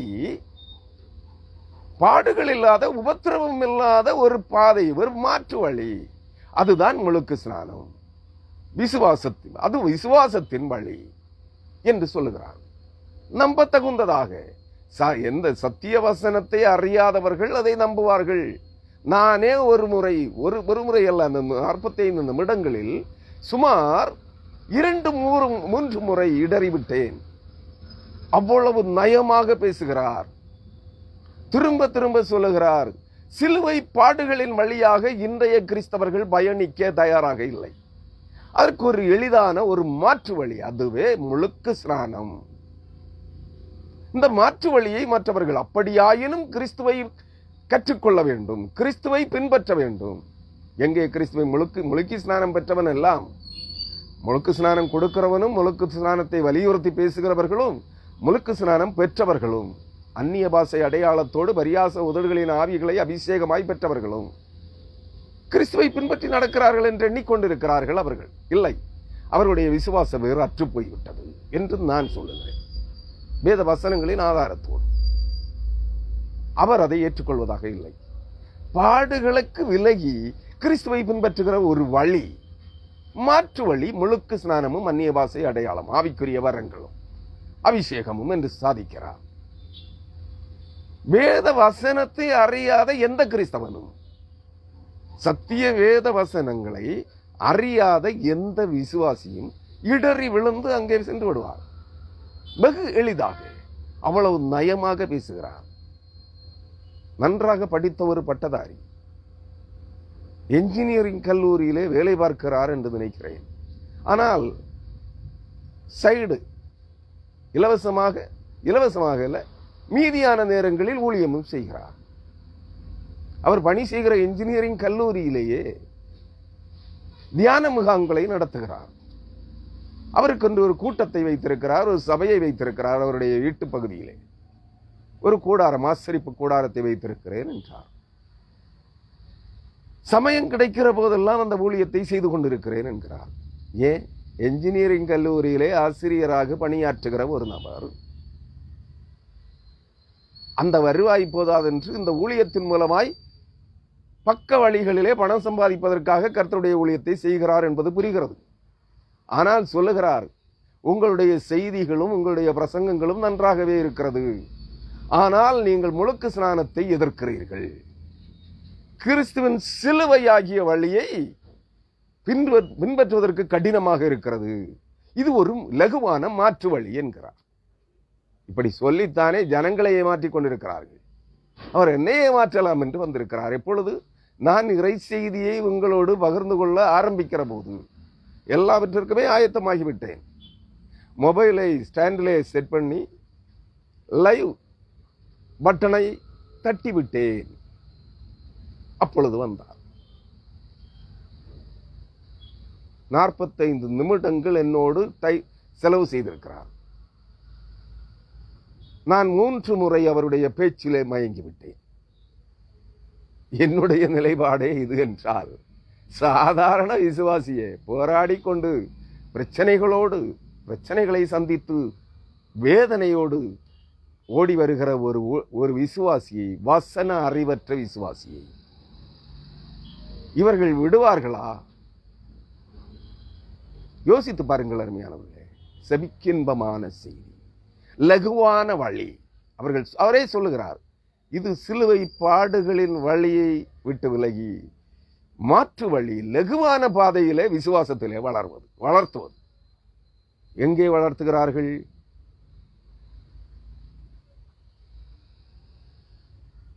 இயேசு கிறிஸ்துவை பின்பற்றுகிறவர்களாக மாற்றுகிறீர்களா என்று கேட்டால், மூழ்கி ஸ்நானத்தை நான் ஏற்றுக்கொள்கிறேன். எந்த ஸ்நானத்தையும் நான் ஏற்றுக்கொள்கிறேன், குழந்தை ஸ்நானத்தை தவிர என்று சொன்னேன். பலவித ஸ்நானங்கள் அனுமதிக்கப்பட்டிருக்கிறது, உண்மை. முழுக்கு ஸ்நானமும் அதில் ஒன்று, உண்மை. உங்கள் வார்த்தைகளின்படி தர்க்க ரீதியாக ஏற்றுக்கொள்கிறேன் முழுக்கு ஸ்நானத்தை. ஆனால் மத்தேயு 28ஆம் அதிகாரம் கடைசி 3 வசனங்களுக்கு கீழ்ப்படுகிறீர்களா? அந்த வசனத்தின் படிநிலைகளை பின்பற்றுகிறீர்களா? ஒருவனை நற்செய்தியை அறிவித்து கிறிஸ்துவின் சீசராக்குகிறீர்களா? இல்லை. பின்ன எதுக்கையா முழுக்கு ஸ்நானம்? லகுவான பாதையை காண்பிக்கிறீர்கள், ஓகே. மக்களை வஞ்சிக்கிறீர்கள், ஏமாற்றிக் கொண்டிருக்கிறீர்கள். லகுவான பாதையிலே பயணித்து பரலோக ராஜ்யத்தை சென்றடைய முடியாது என்பது ஏன் உங்களுக்கு புரியாமல் போயிற்று? அவருடனே அடுத்த வார்த்தையை சொல்கிறார், ஜலத்தினாலும் ஆவியினாலும் பிரவாவிட்டால் ஒருவன் பரலோக ராஜ்யத்தில் பிரவேசிக்க முடியாது என்று இயேசு சொன்னாரே. உண்மைதான். இயேசுவின் இரத்தத்தில் ஜலமும் ஆவியும் இருக்கிறதே, ஏன் அதை புறக்கணிக்கிறீர்கள் என்று கேட்டால் பதில் இல்லை. 1 யோவான் 4ஆம் அதிகாரத்திலே இருக்கிறதே, பூலோகத்திலே சாட்சியிடுகிறவைகள் 3: வார்த்தை, ஜலம், இரத்தம். ஏன் இந்த வார்த்தைகளுக்கு, சத்திய வேத வசனங்களுக்கும் இயேசு கிறிஸ்துவின் இரத்தத்தில் நிறைந்திருக்கிற ஜலத்திற்கும் ஆவிக்கும் நீங்கள் கீழ்ப்படியவில்லை என்று கேட்டால் வாயை மூடிக்கொள்கிறார். ஆனா தண்ணீர்ல முழுகணுமா? அப்பதான் பரிசுத்த ஆவியின் அபிஷேகத்தை பெற முடியும். நான் திரும்ப கேட்கிறேன், கொர்நேலியுவும் நீதிமானாக இருந்தால், யூதர்களால் நற்சாட்சி பெற்றவன் கொர்நேலியு, ரோம போர் சேவகன், 100க்கு அதிபதி, அவன் தான தர்மங்களில் சிறந்து விளங்கினவன், தேவனை குறித்து அறிந்து தேவ நீதிக்கேற்றபடி வாழ்ந்தவன். அவனுக்கு நற்செய்தி சொல்லும்படியாக, சுவிசேஷம் அறிவிக்கும்படியாக தேவனால் கிறிஸ்துவின் கட்டளையால் பேதுரு செல்லுகிறான் பரிசுத்த ஆவியானவருடைய ஆற்றல் நிறைந்தவனாய். கொர்நேலியுவுக்கு சத்தியத்தை சொல்லுகிறான், நற்செய்தியை அறிவிக்கிறான், தேவனை குறித்த அறிவிலே அவனை வளர செய்கிறான். அவன் விசுவாசித்தபடியினாலே அவன் ஏற்கனவே நீதிமானாக இருந்தான். அவனுக்கு தண்ணீர் ஸ்நானம் கொடுக்கப்படவில்லை. அங்கே அவன் மேல் பரிசுத்த ஆவியானவர் இறங்கி வந்தாரே. கொர்நேலியுவின் வீட்டார் அனைவருக்கும் பரிசுத்த ஆவியானவர் ஊற்றப்பட்டாரே. ஏன் பின்ன முழுக்கு ஸ்நானத்தை வலியுறுத்துகிறீர்கள்? முழுக்கு ஸ்நானம் இல்லை என்றால் பரிசுத்த ஆவியை பெற முடியாது என்று வேதாகமம் சொல்லுகிறதா? இல்லையே என்றால் வாயை மூடிக்கொள்கிறார். திரும்ப கேட்கிறார், அப்படின்னா அவனுக்கும் ஸ்நானம் கொடுத்தார்களே. ஆமா, பரிசுத்த ஆவியை பெற்றவர்களுக்கு நாம் சடங்காச்சாரமான தண்ணீர் ஸ்நானத்தை விலக்கி வைக்க வேண்டாம் என்று பேதுரு அவர்களுக்கு ஸ்நானம் கொடுத்தான். முழுக்கினான் என்று சொல்லப்பட்டிருக்கிறதா? இல்லையே. இல்லாத ஒரு வார்த்தையை ஏன் அங்கே திணிக்கிறீர்கள், புகுத்துகிறீர்கள்? இதற்கு பதில் சொல்ல மாட்டார். அதாவது நயமான பேச்சு, நயமாக பேசி, ஒரு பழமொழி சொல்லுவாங்க, நயமான அந்த இனிப்பு தடவிய பேச்சினாலே முழு மாத கர்ப்பிணி, நிறை மாத கர்ப்பிணி, அவளுடைய வயிற்றில் இருக்கிற பிள்ளை பிரசவ பலி இல்லாமலே பிறந்து விடுமே என்பது போல. வலி இல்லாம பிள்ளை பெற முடியுமா? நான் கேட்கிறேன் அன்பான விசுவாசிகளே, பிரசவ வேதனை படாமல் பிள்ளை பெற முடியுமா? முடியாது. ஒருவேளை இன்னைக்கு மருத்துவ உலகில் நீங்கள் பிள்ளை பெறலாம். மயக்க ஊசியை போட்டு, மயக்க மருந்து கொடுத்து, வயிற்றை கிழித்து, பிள்ளையை எடுத்து விட்டு பிற்பாடு அதை தைத்து பூசி மொழிகி மயக்கத்திலே சுமார் ஒரு நாள் மயக்கத்திலேயே வைத்திருப்பார்கள். வேதனை தெரியாது, பிற்பாடு அளிக்குமே இல்லையா? ஆனால் இவர்களுடைய அந்த மாற்று வழி எதுவாம்? வேதனை இல்லாத வழி. அதுதான் முழுக்கு ஸ்நானத்தின் வழி. மாற்றுப்பாதையை இவர்கள் காண்பிக்கிறார்களாம். வேதாகமம் காண்பிக்காத மாற்றுப்பாதையை இவர்கள் காண்பிக்கிறார்களாம். இறுதியாக முழுக்கு ஸ்நானத்தை குறித்து இயேசு கிறிஸ்து, நான் உங்களோடு பிரசங்கித்திருக்கிறேன், லூக்கா 12:49-50 வசனங்கள். நான் முழுக வேண்டிய யோர்தான் ஆற்றிலே ஸ்நானம் பெற்றவர் சொல்லுகிறார். இவர்கள் கூறுகிற யோவான் ஸ்நாபகன் கொடுத்த முழுக்கு ஸ்நானம் தர்க்க ரீதியாக ஏற்றுக்கொள்கிறேன். வேத வசனத்தின்படி நான் ஏற்றுக்கொள்ளவில்லை முழுக்கு ஸ்நானம் என்று. அங்கே முழுக்கப்பட்டார் என்று சொல்லப்படவில்லை. ஆற்றில் இறங்கினார். இறங்கின உடனே முங்கிடலாமா? கை கால்களை கழுவுவதற்காக இறங்கியிருக்கலாம். நீங்களும் நான் ஆற்றிலும் குளத்திலும் இறங்குவதில்லையா? குளிப்பதற்காகவா, மூழ்குவதற்காகவா இறங்குவோம்? அதனை வைத்துக் கொள்ளுங்க. எந்த சாதுரியமாக பேசுகிறார்கள். அவர் முழுக்கு ஸ்நானம் என்றே எடுத்துக்கொண்டாலும் யோவான் ஸ்நாபகன் இயேசு கிறிஸ்துவுக்கு முழுக்கிய யோர்தான் ஆற்றிலே ஸ்நானம் கொடுத்தார். ஆனால் ஆண்டவராய் இயேசு கிறிஸ்து இப்படி சொல்லுகிறாரே, நான் பூமியிலே அக்கினியை போட வந்தேன், அது இப்பொழுதே பற்றி எறிய வேண்டும் என்று விரும்புகிறேன். ஆனாலும் அவர் சொல்லுகிறார், ஆண்டவராகிய இயேசு கிறிஸ்து, அதற்கு முன்பு நான் முழுக வேண்டிய ஒரு ஸ்நானம் இருக்கிறது. ஏன் அங்கே ஒரு முறை முழுகினவர் இங்க 2வது முறை முழுக வேண்டிய ஸ்நானம் என்று எதை சொல்லுகிறார்? அது கிறிஸ்துவின் இரத்தத்தில் முழுகுவது தானே. இயேசு கிறிஸ்துவின் வார்த்தைகளின்படி சிலுவை பாடுகளின் மரணமாகிய ரத்தம் சிந்துதலாகிய கிறிஸ்துவின் இரத்தத்தில் முழுகுதல் தானே. நான் நேற்றைய செய்தியிலே விவரித்திருக்கிறேன். அருமையானவர்களே, இதை கேட்டால் வாயை மூடிக்கொள்ளுகிறார். ஆனால் ஒன்றை சம்மதிக்கிறேன், நிதானமாக நின்று 3/4 மணி நேரம் 45 நிமிடங்கள் பேசியிருக்கிறார். என்னுடைய கருத்துக்களையும் கேட்டிருக்கிறார். அவருடைய கருத்துக்களை என் மேல் திணித்தும் இருக்கிறார். நான் ஏற்றுக்கொள்வதாக இல்லை. கேட்பதற்கு நன்றாக இருக்கிறது, சத்தியம் போல புரிகிறது, தேனை போல இனிக்கிறது. பாடுகள் இல்லாத மாற்று வழி முழுக்கு ஸ்நானத்தின் வழி. முழுக்கு ஸ்நானத்தின் வழியாக விசுவாசத்திலே வளர்ந்து ஆவியின் அபிஷேகத்தை பெற்றுக் கொள்ளுகிறோம். அப்பொழுது நான் சொன்னேன், அந்நிய பாஷை வரத்தோடு. அந்நிய பாஷை பரிசுத்த ஆவியின் வரம் அல்ல, இது விசுவாசிகளுக்கு கொடுக்கப்படுவதல்ல. உங்களுடைய விசுவாசம் சோதிக்கப்படுவதற்காக வரங்கள் அனுமதிக்கப்படுகிறது. பரிசுத்த ஆவியானவரை பெற்றுக்கொள்வதற்கு அடையாளம், பெற்றுக்கொண்டதற்கு, நீங்கள் அபிஷேகம் பெற்றதற்கு, பரிசுத்த ஆவியின் நிறைவை பெற்றதற்கு அடையாளம் அல்ல வரங்கள். நீங்கள் பரிசுத்த ஆவியின் நிறைவை பெற்றிருக்கிறீர்கள் என்றால் நிறைவானவர் பரிசுத்த ஆவியானவர் உங்களுக்குள் வந்து விட்டார். என்ன சொல்லுகிறது? 1 கொரிந்தியர் 13ஆம் அதிகாரம் சொல்லுகிறது, நிறைவானவர் வரும்போது இந்த குறைவுள்ளவைகள், இந்த வரங்கள் எல்லாம் விலகி போகும். பரிசுத்த ஆவியின் நிறைவை பெற்றதற்கோ அபிஷேகம் பெற்றதற்கோ வரங்கள் அடையாளங்கள் அல்ல. உங்களுடைய விசுவாசத்தின் தகுதியை சோதிக்க வரங்களை தேவன் அனுமதிக்கிறார் என்று சொன்னால் வாயை மூடிவிட்டார். ஏற்றுக்கொள்ள மறுக்கிறார், வாயை மூடுகிறார் என்றால் அதற்கு பதில் சொல்ல வேறு வசனம் இல்லை. ஏற்றுக்கொள்ள மறுக்கிறார். கையெடுத்து கும்பிட்டேன், சென்று விடுங்கள், எனக்கு போதிக்க வராதிருங்கள், எனக்கு சமயமாகிறது, 45 நிமிடங்கள் சென்று விட்டது என்னுடைய லைவ் செய்திக்கு, சென்று விடுங்கள் என்று கையெடுத்து கும்பிட்டேன், சென்று விட்டார். அருமையானவர்களே, இன்றைய கிறிஸ்தவம் எங்கே பயணித்துக் கொண்டிருக்கிறது? எரேமியா கர்த்தருடைய வாயாக செயல்பட்ட தீர்க்கதரிசி என்ன செய்து கொண்டிருக்கிறான்? நீங்கள் சிறையில் அடித்தாலும், படுகுழியிலே தூக்கி போட்டாலும், தண்ணீர் இல்லாத கிணற்றிலே தூக்கி போட்டாலும், அதில் இருக்கிற சேற்றிலே நீங்கள் என்னை அமிழ்த்தி போட்டாலும், அல்லது கொன்று போட்டாலும், இரத்தம் சிந்தத்தக்கதாய், இரத்தத்திலே புரண்டு சாகத்தக்கதாய் நீங்கள் என்னை கொன்று போட்டாலும், நான் கர்த்தருடைய வார்த்தைகளில் இருந்து விலக மாட்டேன் என்று வருவோர் போவோர் கூடி வருவோர் அனைவரிடத்திலும் பேசிக் கொண்டிருக்கிறான். இன்றைய தீர்க்கதரிசிகளோ அப்போஸ்தலர்களோ ஊழியக்காரர்களோ தயாராக இருக்கிறோமா? இல்லையே. விசுவாசத்தின் உறுதிப்பாடு எரேமியா தீர்க்கதரிசியினிடத்தில். தீர்க்கதரிசி அவன். இன்றைக்கும் தீர்க்கதரிசிகள் என்று சிறியோர் முதல் பெரியோர் வரையிலும் சொல்லிக் கொண்டிருக்கிறார்கள். இன்றைக்கு ஊழியக்காரனாக வந்தவனும் சொல்லுகிறான் தீர்க்கதரிசி என்று. நேற்றைக்கு ஊழியக்காரனாக வந்தவனும் சொல்லுகிறான் தீர்க்கதரிசி என்று. 4 மாதங்களுக்கு முன்பு வந்தவனும் சொல்லுகிறான் தீர்க்கதரிசி என்று. யாரையா தீர்க்கதரிசி? நாங்கள் யாரை நம்புவது? தேவன் எங்களிடத்திலே சொல்லவில்லையே, இன்னாரை நான் தீர்க்கதரிசியாக தெரிவு செய்திருக்கிறேன், அனுப்பியிருக்கிறேன் என்று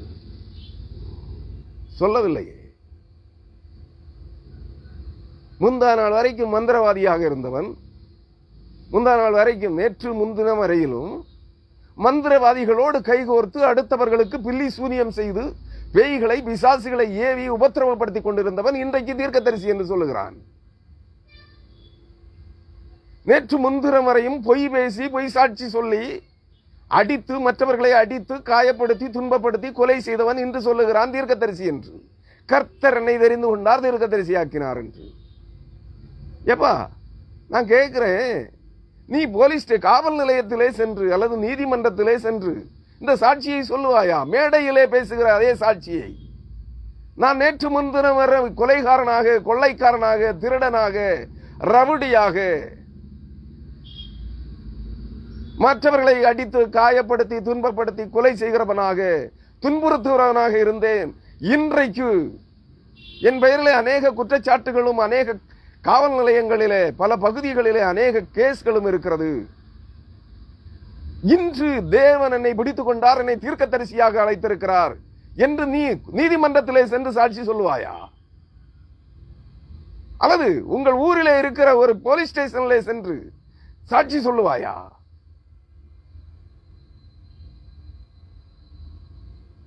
ஆனால் பொது மேடையிலே, கன்வென்ஷன் மேடைகளிலே, திருச்சபைகளிலே சென்று சாட்சி சொல்லுகிறார். பொய் சாட்சி தானே. இன்றைய கிறிஸ்தவம் எப்படி நாறி போய் கிடக்கிறது யோசித்து பாருங்கள் அருமையானவர்களே. பொய்யனும் கொள்ளக்காரனும் திருடனும் ஏமாற்றுக்காரனும் கொலைபாதகனும் வஞ்சகனும் விபச்சாரனும் விபச்சாரியும் எல்லாம் நாங்கள் தீர்க்கதரிசிகள் என்று சொல்ல தொடங்கிவிட்டார்கள். ஏன்? தட்டி கேட்பதற்கு யாரும் இல்லை. தேவன் கிருபையின் காலத்தை அனுமதித்திருக்கிறார். யாரையும் தண்டிக்க தயங்குகிறார். கிருபையின் காலம் அனுமதிக்கப்பட்டு விட்டதே. கிருபையின் காலத்தின் முடிவிலே தண்டனை தீர்ப்போடு வருவார். அப்ப சொல்லுங்க அவருக்கு முன்னாடி, ஐயா நான் தீர்க்கதரிசி, நேற்று வரை கொலைபாதகன், நேற்று வரை விபச்சாரன், நேற்று வரை வேசி, இன்று தீர்க்கதரிசி அப்போஸ்தலன் என்று அவர் தண்டனை கிருபையின் காலத்தின் முடிவிலே தண்டனை தீர்ப்புகளோடு வருகிறார். அப்ப சொல்லுவீங்களா?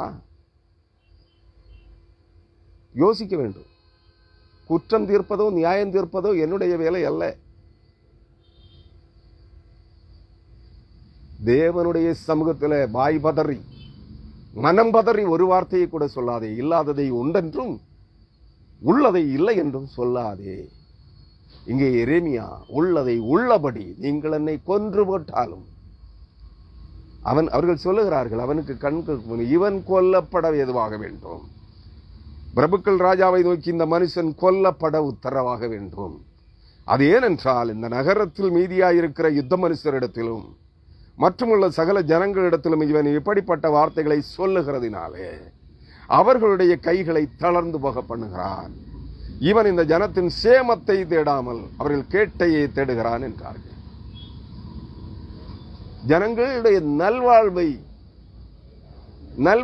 ஜனங்களிடத்திலே நன்மதிப்பை பெற்றுக்கொள்வதற்காக அவன் பேசவில்லை.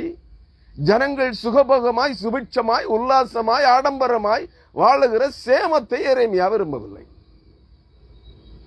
அருமையானவர்களே, ஆனால் அவர்களுடைய நம்பிக்கை இழந்து போகத்தக்கதாக பாபிலோன் ராஜாவாகிய நேபுகாத்நேச்சார் இந்த தேசத்தை பிடிப்பான், எருசலேமை சுட்டரிப்பான், கொள்ளையடிப்பான், உங்களை எகிப்திற்கு கொண்டு போவான் என்று சொல்லுகிறான். இதுதான் குற்றம் அவன் மேல். இதைத்தானே இன்றைய தீர்க்கதரிசிகள் சொல்லிக் கொண்டிருக்கிறார்கள். இன்றைய அப்போஸ்தலர்களும் இன்றைய கள்ள ஊழியர்களும் தேவ ஜனங்களின் மத்தியிலே பிரசங்கித்துக் கொண்டிருக்கிறார்கள். இல்லாத ஒன்றை, நடப்பதற்கு ஏதுவே இல்லாத காரியங்களை உண்டு என்று தீர்மானப்படுத்திக் கொண்டிருக்கிறார்களே. ஆசீர்வாதங்கள், ஐஸ்வர்யங்களை வாரி அள்ளி வீசிக் கொண்டிருக்கிறார்களே, ஏமாற்றிக் கொண்டிருக்கிறார்களே, கர்த்தருக்கு துரோகம் செய்கிறார்களே. கர்த்தருடைய பெயராலேயே, பரிசுத்தாவியானவருடைய பெயராலேயே தேவனுக்கு துரோகம் செய்கிறவர்களாய் மாறிவிட்டார்களே. ஏன்? இங்கே எதிர்த்து கேட்பதற்கு யாரும் இல்லை. ஏன்னா எல்லாரும் ஒன்று போலவே செயல்படுகிறார்கள். எதிர்த்து பேசத்தக்கவர்கள் இருக்கிறார்கள், ஆனால் தர்க்க ரீதியாக இயேசு கிறிஸ்துவின் வார்த்தைக்கு மதிப்பளிக்கிறார்கள். முத்துக்களை வண்டிகளுக்கு முன் போடாதிருங்கள். அவைகள் அந்த முத்துக்களை இது முத்து விலையேற பெற்றது என்று யோசிக்க மாட்டார்கள். முத்துக்களை தங்கள் கால்களின் கீழ் மிதித்துவிட்டு உங்களை பீறி போடுவார்கள். அதாவது பன்றிகளின் ஆவிகள் உங்களை பீறி போடும் என்கிறார். அதனால் பயந்து கர்த்தருடைய வார்த்தைகளுக்கு முன்பாக சத்தியத்தை, கர்த்தருடைய வார்த்தைகளின்படி சத்தியத்தை புறம் கள்ள தீர்க்கதரிசிகளிடத்திலே, கள்ள விசுவாசிகளிடத்திலே சொல்லுவதற்கு தயங்குகிறார்கள், தர்க்கிப்பதற்கு தயங்குகிறார்கள். தர்க்கம் வேதனைகளை உண்டு பண்ணும், உபத்திரவங்களை வருவிக்கும். மூக்கை பிசைந்தால் இரத்தம் வரும். தர்க்கம், வேத வசனங்களை குறித்த தர்க்கம் உங்களுக்கு வேதனைகளை உண்டாக்கும். அதனால தர்க்கம் பண்ணுவதற்கு யார் தயாராக இல்லை? நானும் தயாராக இல்லை. வேதத்தை உண்மையாய் எழுத்தின்படி பிரசங்கிக்கிற உண்மையான ஊழியக்காரர்களும் தர்க்கம் பண்ணுவதற்கு இல்லை. அதனால் ஒதுங்கி இருக்கிறார்கள். அதனால் அவர்களை ஒன்றும் தெரியாதவர்கள் என்று சொல்லிவிட வேண்டாம். அவர்கள் கர்த்தருடைய ஊழியக்காரர்கள் இல்லை என்று எண்ணிக்கொள்ள வேண்டாம். ஆனால் பகட்டையும் ஆடம்பரத்தையும் ஐஸ்வர்யத்தையும் வெறுக்கிறவர்கள் இருக்கிறார்கள். நன்றாக புரிந்து கொள்ளுங்கள் அருமையானவர்களே. இங்கே எரேமியா பிரபுக்களின் ஆலோசனையின் பேரில் என்ன செய்யப்பட்டான்? அப்பொழுது சிதேக்கியா ராஜா, 5ஆம் வசனம், எரேமியா 38ஆம் அதிகாரம் 5ஆம் வசனம்.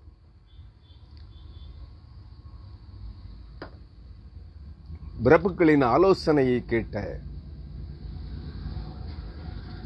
சிதேக்கியா அரசன் சொல்லுகிறான், இயேசு கிறிஸ்துவை சிலுவையில் அறையும், சிலுவையில் அறையும் என்று கூக்குரலிட்ட யூதர்கள், ஆசாரியர்கள், பிரதான ஆசாரியனுடைய வேலையாட்கள், கைக்கூலிகள் அனைவருடைய கூக்குரலை கேட்ட பிலாத்து சொன்னான், குற்றமில்லாத இரத்த பழியை நான் ஏற்றுக்கொள்ள மாட்டேன்.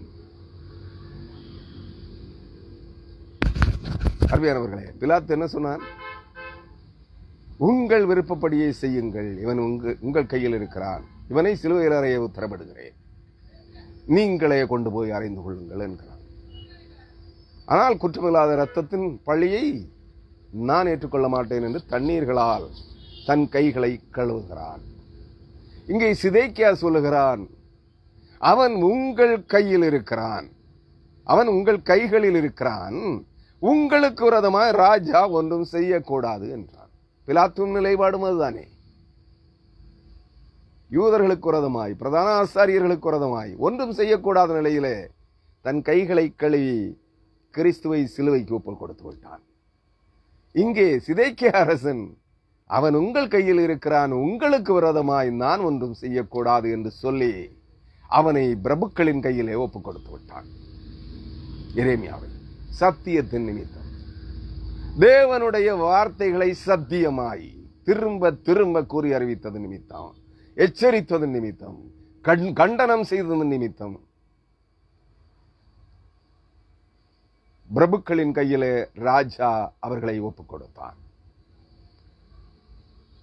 6வது வசனம், அப்பொழுது அவர்கள் எரேமியாவை பிடித்து அவனை காவற் சாலையின் முற்றத்தில் இருந்த அம்மலேகின் குமாரனாகிய மல்கியாவினுடைய துறவிலே போட்டார்கள். எங்க இருந்து? அந்த குழி, அந்த கிணறு, தண்ணீர் இல்லாத கிணறு. துறவு என்றால் கிணறு, தண்ணீர் இல்லாத குழி, பாழும் கிணறு. பாழும் கிணறு, அருவருப்புகளும் அசுத்தங்களும் நிறைந்து சேறு படுகொலியாக, சேற்றினால் நிறைந்திருக்கிற படுகொலியாக இருக்கும் தண்ணீர் இல்லாத கிணறு. அந்த கிணற்றிலே, அது எங்கே இருக்கிறது? அரண்மனை முற்றத்து அல்லது காவற் சாலையின் முற்றத்தில் இருந்த. காவற் சாலை எங்கே இருக்கு? அரண்மனை முற்றத்தில் இருக்கிறது. இந்த படுகுழி, தண்ணீர் இல்லாத கிணறு, பாழும் கிணறு எங்கே இருக்கிறது? அது காவற் சாலையின் முற்றத்தில் இருக்கிறது. அம்மலேகின், அந்த கிணற்றுக்கு ஒரு பெயர் இருக்கிறது. அம்மலேகின் குமாரனாகிய மல்கியாவினுடைய துறவு. இந்த பாலங்கிணற்றுக்கு பேர் என்ன? அம்மலேகின் மகனாகிய மல்கியாவின் கிணறு.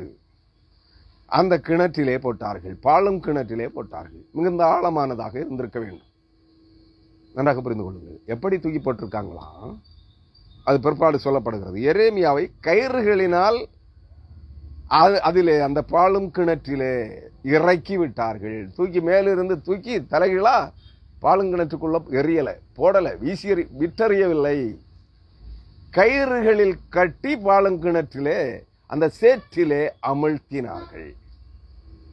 இங்கே சொல்லப்படுகிறது, அது அந்த துறவிலே தண்ணீர் இல்லாமல் உளையாயிருந்தது. உளை என்றால் சேறு, சேற்றுக்குழி. நீங்கள் தண்ணீர் வற்றின குளங்களிலே, ஏரிகளிலே, கிணறுகளிலே, கிணறல்ல, ஏரிகளிலே, குளங்களிலே, நீராளிகளிலே இறங்கினால் தெரியும், சேறாக இருக்கும். இடுப்பளவு, கழுத்தளவு சேற்றின் குழி நிறைந்திருக்கும். அதுபோன்ற ஒரு சேற்றிலே அவன் அமிழ்த்தப்பட்டான். அந்த உளையிலே எரேமியா அமிழ்ந்தினான் என்று சொல்லப்படுகிறது. அருமையான கிறிஸ்தவர்களே, இன்றைய நாள் கிறிஸ்தவ உலகம் இப்படித்தான் பயணித்துக் கொண்டிருக்கிறது. சத்தியத்தை சொல்லுகிறவர்கள் புறக்கணிக்கப்பட்டு, கிறிஸ்தவர்கள் இவன் தேவதூஷணம் சொல்லுகிறான், இவன் சத்திய மார்க்கத்திற்கு விரோதமாய் பேசுகிறான், கர்த்தருடைய வார்த்தைகளுக்கு விரோதமாய் பிரசங்கிக்கிறான் என்று சொல்லி சத்தியத்தை சத்தியமாய் பிரசங்கிக்கிறவர்களை கனவீனப்படுத்துகிறார்கள், தூசிக்கிறார்கள். எப்படி கவிழ்த்து விடலாம், தங்களை போல மாற்றி விடலாம் என்று கங்கணம் கட்டுகிறார்கள். அருமையான விசுவாசிகளே, எச்சரிக்கையாக இருங்கள். செவிக்கின்பமான தான் எனக்கு செய்திக்கு ஏற்ற வண்ணமாய் கர்த்தர் ஒருவனை இங்கே அனுப்பி இருக்கிறார். நன்றாக புரிந்து கொள்ளுங்கள். வந்து இந்த புரட்டு உபதேசத்தை என் மேல் திணிக்க பார்த்தான்.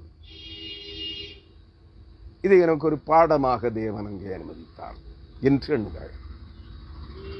நான் சாதாரணமா முழுகி ஸ்நானத்தையும் அந்நிய பாஷை அடையாளத்தையும் அபிஷேகத்தையும் பற்றி ஒருவன் என்னிடத்தில் கேட்டால் ஓடிவிடு என்பேன். தெரியாதவனில் தெரிஞ்சே வருவான். நான் ஊழியம் தான் செய்கிறேன்னு தெரிஞ்சுக்கிட்டே என்கிட்ட வருவான். உங்க ஊழியம் செய்கிறதெல்லாம் இருக்கட்டும், மறுபடி பிறந்தீர்களா? முழுகி ஸ்நானம் எடுத்தீர்களா? அபிஷேகம் பெற்றீர்களா? ரட்சிக்கப்பட்டீர்களா என்று கேட்பார்கள். ஓடுறா அப்படிமா பேச்சு கொடுக்க மாட்டேன். பேசும் முன்பாகவே கத்தரித்து விடுவேன், ஓடிடும். ஆனால் இன்று நிதானமாக 45 நிமிடங்கள் அவனோடு பேசுகின்ற, சம்பாஷணை செய்கின்ற ஒரு நிலைப்பாடு எனக்கு வந்தது. அந்த அளவுக்கு பொறுமை இருந்தது. அது கர்த்தரை அனுமதித்திருக்கிறார் என்று நினைக்கிறேன்.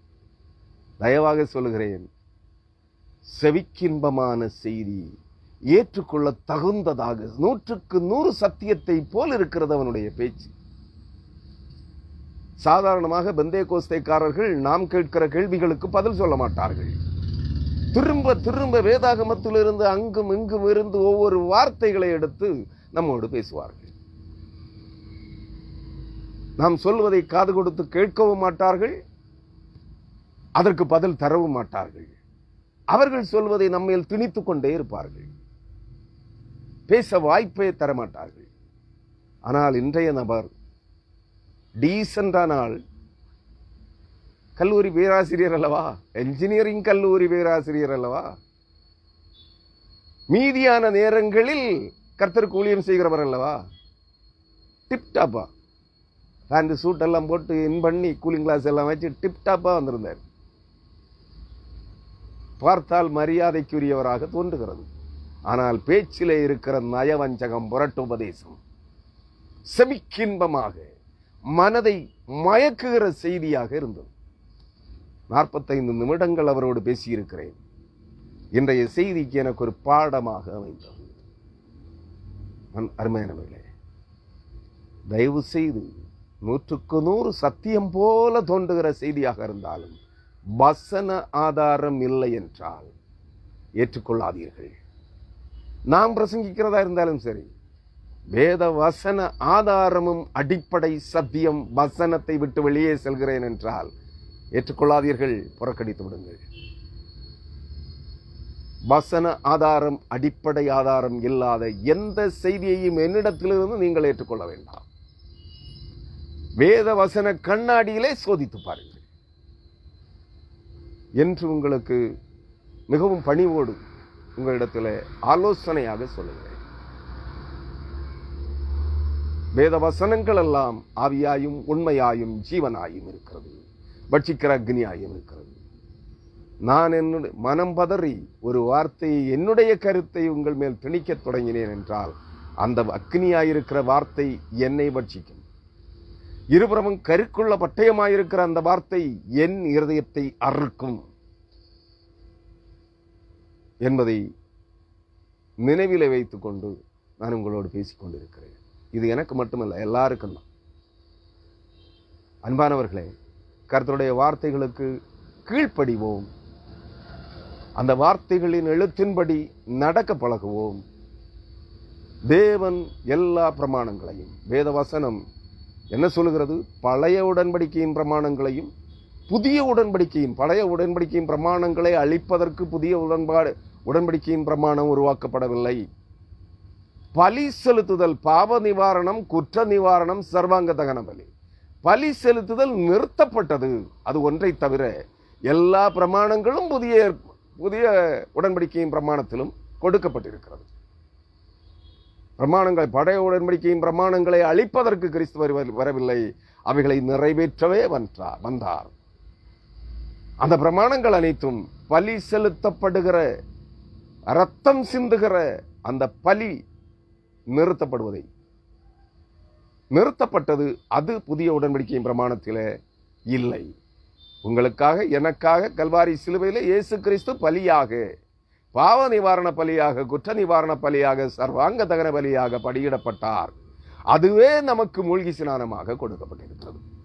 அந்த ஸ்நானத்தை, அந்த கல்வாரி சிலுவையிலே இயேசு தன்னையே உலகத்தின் ஜனங்களுக்காக தகன பலியாக, சர்வாங்க தகன பலியாக, பாவ நிவாரண பலியாக, குற்ற நிவாரண பலியாக செலுத்தினாரே, ஒப்புக் கொடுத்தாரே, அதுவே மூழ்கி ஸ்நானம். அந்த ஸ்நானத்திலே பங்காளிகளாய் மாறுங்கள். நீங்கள் சிலுவையில் அறையப்பட வேண்டாம், நீங்கள் ரத்தம் சிந்த வேண்டாம். ஆனால் அந்த கிறிஸ்துவின் சிலுவை பாடுகளை, ரத்தம் சிந்தி மரித்த அந்த சிலுவை பாடுகளின் அந்த ஸ்நானத்தை பெற்றுக்கொண்டு அதன் பங்காளிகளாய் மாறுங்கள். பரலோக ராஜ்யம் சென்றடைவீர்கள்.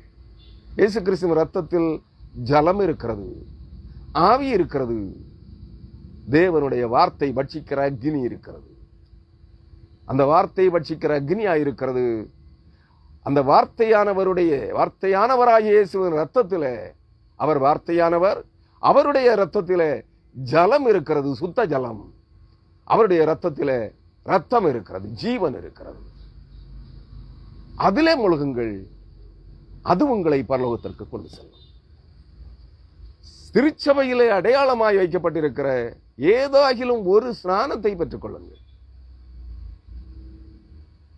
அது 14 வயதிற்கு மேற்பட்டவர்கள் பிற்பாடு எடுங்கள். பெற்ற குழந்தைக்கு கொடாதிருங்கள். 8ஆம் நாளிலே, 42ஆம் நாளிலே 2 வயதிலே 3 வயதிலே ஞானஸ்நானம், 14 வயதிற்கு பிற்பாடு, முன்னே 14 வயது 13 வயது முடிந்து 14ஆம் வயது துவங்குவதற்கு முன்பே எந்த பிள்ளைக்கும் ஞானஸ்நானம் கூடாதிருங்கள். ஏனெனில் அந்த பிள்ளை கர்த்தரை அறிந்து கொள்ள வேண்டும், நற்செய்தியாகிய கிறிஸ்துவை அறிந்து விசுவாசிக்க வேண்டும். கிறிஸ்துவை பின்பற்ற பழகின பிற்பாடு அந்த பிள்ளைக்கு ஞானஸ்நானம் கொடுங்கள். 14 வயதிற்கு பிற்பாடு. அது ஏதாகிலும் அது ஒருவேளை முழுக்கி ஸ்நானம் என்று நீங்கள் எண்ணினால் முழுக்கியே கொடுங்கள், தடையில்லை. அது ஒருவேளை தெளிப்பு ஸ்நானமாக நீங்கள் விரும்பினால் அந்த தெளிப்பு ஸ்நானத்தை கொடுங்கள். ஏதாகிலும் ஒரு ஸ்நானம், அந்த ஸ்நானம் அந்த பிள்ளை, அந்த மனிதன், ஸ்நானம் பெறுகிற மனிதன் இந்த ஸ்நானத்தின் மூலமாய் புது உடன்படிக்கை மத்தியராகிய இயேசு கிறிஸ்துவின் ரத்தத்தினால் கழுவப்படுவதற்கு ஏற்ற வண்ணமாய் கிறிஸ்துவின் ரத்தத்திற்கு அடையாளமாய் காண்பிக்கப்படுகிற இந்த ஜலத்தினால், தண்ணீரினால் ஸ்நானத்தை நான் பெறுகிறேன், பாவத்திற்கு சாகிறேன். கிறிஸ்துவோடு கூட, அதாவது இந்த ஸ்நானத்தினால் நான் கிறிஸ்துவோடு கூட பாவத்திற்கு அடக்கம் பண்ணப்படுகிறேன். அது எந்த ஸ்நானமாக இருந்தாலும், அது ஊற்றுதலாக இருக்கட்டும், தெளிப்பதாக இருக்கட்டும், தடவுதலாக இருக்கட்டும், முழுக்குவதாக இருக்கட்டும், இந்த ஸ்நானத்தின் மூலமாய் நான் பாவத்திற்கு சாகிறேன். கிறிஸ்துவோடு கூட பாவத்துக்கு செத்து அடக்கம் பண்ணப்படுகிறேன். கிறிஸ்துவோடு கூட உயிர்த்தெழுதலிலே பங்குள்ளவனாய் மாறுவதற்காக அடக்கம் பண்ணப்படுகிறேன் என்று விசுவாசித்து, அந்த விசுவாசம் ஒரு விசுவாசியினிடத்தில், ஒரு குழந்தையினிடத்தில், ஒரு பையனிடத்தில், ஒரு பெண்ணினிடத்தில், உங்கள் பிள்ளைகளிடத்தில் வரும் வரை ஞானஸ்நானத்திற்காக நீங்கள் பெற்றோர் உத்தரவாதத்துவம் கொடுத்து பிள்ளைக்கு ஞானஸ்நானம் கொடுப்பதற்காக குழந்தை ஸ்நானத்திற்கு செல்லாதிருங்கள். அது தவறான உபதேசம் என்று சொல்லி நான் இந்த நாளின் செய்தியை நிறைவுக்கு கொண்டு வருகிறேன். மற்றபடி உங்கள் விருப்பம். தீர்மானிப்பதும் ஏற்றுக்கொள்வதும் ஏற்றுக்கொள்ளாததும் உங்கள் விருப்பம். ஒரு முறை ஸ்நானம் பெற்றவன், அது தெளித்தோ மூழ்கியோ, தெளித்தோ ஊற்றியோ தடவியோ ஸ்நானம் பெற்றவர் மறுமுறை 2ஆம் முறை பாவத்திற்கு சாவதற்கு தண்ணீரிலே முழுவாதிருங்கள். ஏனெனில் ஏற்கனவே ஒரு முறை ஊற்று ஸ்நானத்திற்கு, ஊற்றுதல் ஸ்நானத்திற்கு, தலையிலே தண்ணீரை ஊற்றுகின்ற ஸ்நானத்திற்கு செத்துவிட்டீர்கள், பாவத்துக்கு செத்துவிட்டீர்கள். அல்லது தெளித்தல் ஸ்நானத்திற்காக, ஸ்நானத்தின் வழியாய் பாவத்திற்கு செத்துவிட்டீர்கள். அல்லது தடவுதல் ஸ்நானத்தின் வழியாய் பாவத்திற்கு செத்துவிட்டீர்கள், அடக்கம் பண்ணப்பட்டு விட்டீர்கள். முதலாவது நீங்கள் முழுக்கி ஸ்நானம் எடுப்பதில் குற்றம் இல்லை. ஆனால் இந்த புரட்டு உபதேசக்காரர்களிடத்திலே சென்று முழுக்காதிருங்கள். ஏனெனில் அதையும் சொல்லுகிறேன் ஆலோசனையாக, அவர்களிடத்தில் இருக்கிற அந்நிய ஆவிகள், அந்நிய பாஷைகளின் ஆவிகள் உங்கள் மேல் அபிஷேகமாக இறங்கக்கூடும். நீங்கள் உங்களுக்கு சத்தியத்தை போதிக்கிற எந்த போதகர், எந்த ஊழியர், எந்த சுவிசேஷகர் எந்த சத்தியத்தை உங்களுக்கு போதித்தாரோ அந்த சத்தியத்தின் மூலமாக வழியாய் நீங்கள் முழுக்கியோ, அவர் மூலமாய் முழுக்கியோ, ஊற்றியோ, தடவியோ, தெளித்தோ ஸ்நானத்தை ஒரே முறை பெற்றுக்கொள்ளுங்கள். அதிலும் சொல்லுகிறேன், அந்நிய பாஷை பேசுகிற எவனிடத்திலும், அந்நிய பாஷை பேசுகிற, பேய் விரட்டுகிற, பிசாசு துரத்துகிற, வியாதி குணமாக்குகிற எந்த ஊழியக்காரன்ட்டையுமே ஞானஸ்நானம் எடுக்காதீங்க. அவங்கிட்ட இருக்கிற ஆவிதான் உங்ககிட்ட வரும். நீங்க தடவினாலும் சரி, ஊற்றினாலும் சரி, தெளித்தாலும் சரி, முழுக்கினாலும் சரி, எச்சரிக்கையாக இருங்கள். அருமையானவர்களே, சேற்றின் குழியிலே தள்ளப்படுவதற்கு காரணமாக நீங்களே உங்களை விட்டுக் போடாதீர்கள். சத்தியம் சத்தியம் என்று சொல்லி சேற்றின் குழியிலே முழுக்கப்படாதிருங்கள். இங்கே சத்தியத்தை பிரசங்கித்த, கூறியறிவித்த, எச்சரித்த எரேமியா துறவின் குழியிலே, தண்ணீர் இல்லாத குழியிலே நிறைந்திருந்த சேற்றிலே தள்ளப்பட்டான். ஆனாலும் பிற்பகுதி நமக்கு சுட்டி காட்டுகிறது, அந்நியன் ஒருவன் வந்து, அவன் யூதன் அல்ல, அந்நியன் ஒருவன் வந்து எரேமியாவை துறவின் குழியிலிருந்து தூக்கி எடுப்பதற்கு வெளியே கொண்டு வருவதற்கான காரணமானான்.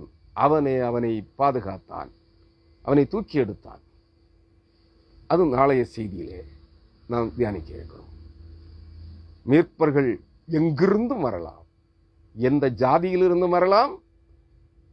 ஆபத்தில் இருக்கிற ஒருவனை ரட்சிக்கிறதற்கு மீட்பர், இரட்சகர்கள் எவரிடத்திலிருந்தும் தேவன் உங்களுக்கு நேராய் உங்கள் ஆத்துமாக்களை மீட்பதற்கு நற்செய்தியை கொண்டு, கர்த்தருடைய வார்த்தைகளை கூறியிருக்கிற ஊழியக்காரர்களை கொண்டு, யாரையேனும் ஒருவரை கொண்டு உங்களை படுகுழியிலிருந்து, துறவின் குழியிலிருந்து தூக்கி எடுப்பதற்கு அனுப்புவார்.